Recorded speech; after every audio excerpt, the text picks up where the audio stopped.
In 2003, when Hurricane Juan hit Point Pleasant Park in Halifax, Nova Scotia, it devastated the forest. Still, it presented a rare opportunity to study and evaluate the effects of a major disturbance on an urban, well-established forest and record its recovery.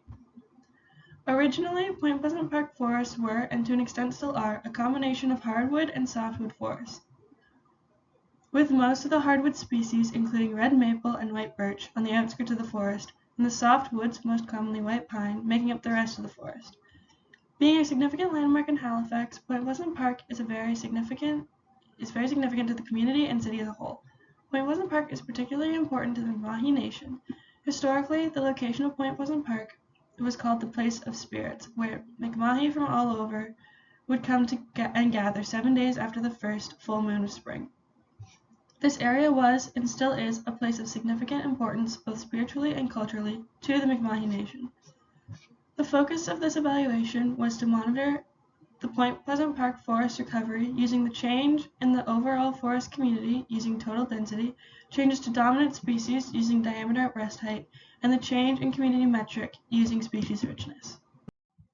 The objective of this study is to evaluate how Point Pleasant Park has changed since Hurricane Juan by using total density, diameter at breast height, and species richness to determine changes and possible recovery in the forest community.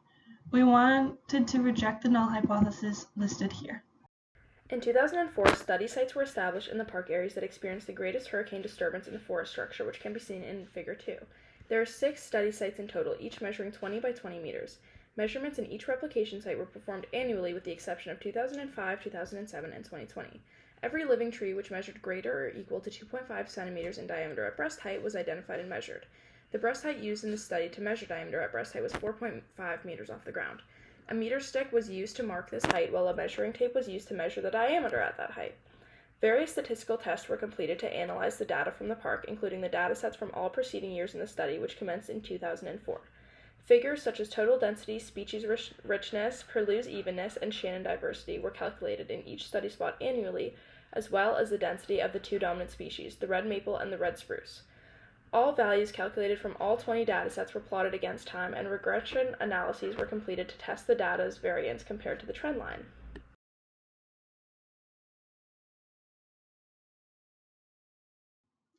As seen in Figure 3, Point Pleasant Park was at its lowest total density post-Hurricane Juan, and since then it has steadily increased every year. The total density of Point Pleasant Park forest has continued to increase since Hurricane Juan, as shown by the regression analysis results having a significant p-value, and we can reject the null hypothesis that there is no change in the forest community. After losing 70% of canopy cover in Juan, the total density of the forest was incredibly low. Point Pleasant Park has been able to heal better than other urban forests due to it being located in a smaller city, resulting in fewer stressors, and since the visual damage to the forest significantly outweighs the ecological damage to the forest structure. Over the 20 years since the immediate damage of Hurricane Juan, Point Pleasant Park forest has significantly increased in total density. Looking towards the future, based on the steady increase in forest total density, it can be predicted that the forest density will continue to increase as Point Pleasant Park reaches pre-Hurricane Juan density levels and reach their full potential. However, this will be a long process as much of the forest is still classified as immature, which will result in a more evenly aged forest unless other disturbances occur, including hurricanes or other human intervention. However, focusing strictly on density and forest recovery, the Point Pleasant Park forest should continue to recover and increase in density and re-strengthen as an ecosystem. It was hypothesized that the density of the red spruce in 2004 would not differ significantly from the density of the red spruce in 2024. Through a chi-square test, it was found that the density of red spruce did differ significantly between the years 2004 and 2024. Therefore, we rejected this null hypothesis.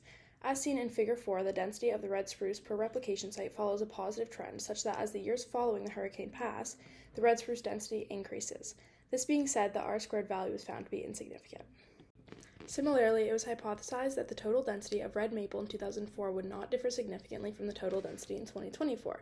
There was found to be a significant difference between the density of red maple in 2004 and 2024, therefore the null hypothesis was rejected. Similar to the pattern of the red spruce density, the red maple density in Point Pleasant Park increases as time continues preceding Hurricane Juan. Due to the insignificant R-squared value, however, time is not a reliable predictor for the red maple density. As mentioned in the results, 2 species were found to be particularly dominant in Point Pleasant Park throughout the study, the red spruce and the red maple. Although time is not a reliable predictor for either the red spruce or the red maple density in Point Pleasant Park, we can loosely predict the changes to come in the species density as the forest moves towards its climax community. Prior to the disturbance of the hurricane, red spruce was the dominant species in the park while red maple was quite scattered. This dynamic was found to be altered following the hurricane as both the red spruce and the red maple are now dominating the area. The increase in density of both species is a common event in secondary succession.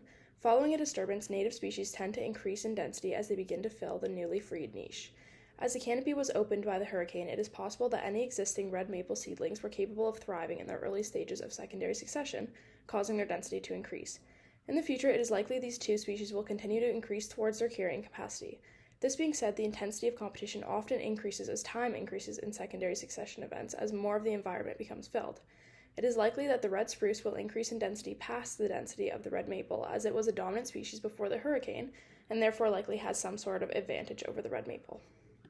We used linear regression analysis to further examine the implications of Hurricane Juan on species richness within Point Pleasant Park. Upon measuring 6 different sites of Point Pleasant Park annually between 2004 and 2023, there has been observable growth within species richness, with the average number of species in 2023 being over 4 times the average in 2004. There was a significant positive relationship between time and species richness, suggesting that as time increased, so did the species richness of Point Pleasant Park, resulting in our null hypothesis being rejected. After the destruction Hurricane Juan brought to Halifax, the richness of tree species in surrounding areas was extremely low, with 85% of trees being destroyed in Point Pleasant Park. Of these trees destroyed, entire species had the potential to be removed from Point Pleasant Park due to the limited individual numbers in the population. Presumably, this is what had happened, as in 2004, only an average of 2.5 species were found. Although multiple hurricanes have hit Halifax since, as seen through variances from our linear regression model, Point Pleasant Park has made a steady recovery of species richness. Through different ecological processes, new species or species that were once on the land but were eliminated have grown back in Point Pleasant Park. This data is supported by findings from Keyes, who stated that in 2018, approximately 74% of the forested area in Point Pleasant Park is classified as immature. In the future, as Point Pleasant Park reaches its climax community, the species richness measure is expected to level off at a high number. More species allows for greater biodiversity and stability within their communities. As such, more habitats, food, and resources are available for the environment to prosper and ultimately reach balance, commonly seen through climax communities. Based on the results of our data seen on the current slide, we predict that Point Pleasant Park is in a mid-succession stage. The data presented suggests that the forest has not fully recovered from the disruption and it has not met its climax community. This is seen through the linear growth of species richness, total density, red maple density, and red spruce density, all which have not leveled off yet. Once the climax community, which is the late succession stage, has been reached, the environment will be in balance, with all of our community metrics reaching an equilibrium. It must be acknowledged that Point Pleasant Park is a public urban park, which will indisputably affect the succession rate due to human interference. People walking over new growth limits the prosperity of Point Pleasant, diminishing the amount of growth seen. Secondly, over the last 100 years, Point Pleasant Park rangers have been removing woody debris due to the human use of the park. It is believed that by removing the natural debris, the soil has been lacking nutrients, not allowing for the forest to replace itself when needed. These examples of human interference may contribute to the large variance seen in some of our data, specifically the density of red spruce and red maple trees. When discussing the regeneration of Point Pleasant Park, Indigenous knowledge and practices must hold importance in the conversation. Wisdom passed down by late Micmac chief Charles Labrador, known as Trees Holding Hands, allows us to view Point Pleasant Park as a living community, one that is entitled to the respect we show human communities. This wisdom depicts the tree's roots as hands being held together, just like us humans do. Understanding forests in this way will aid the recovery of Point Pleasant Park to its mature state.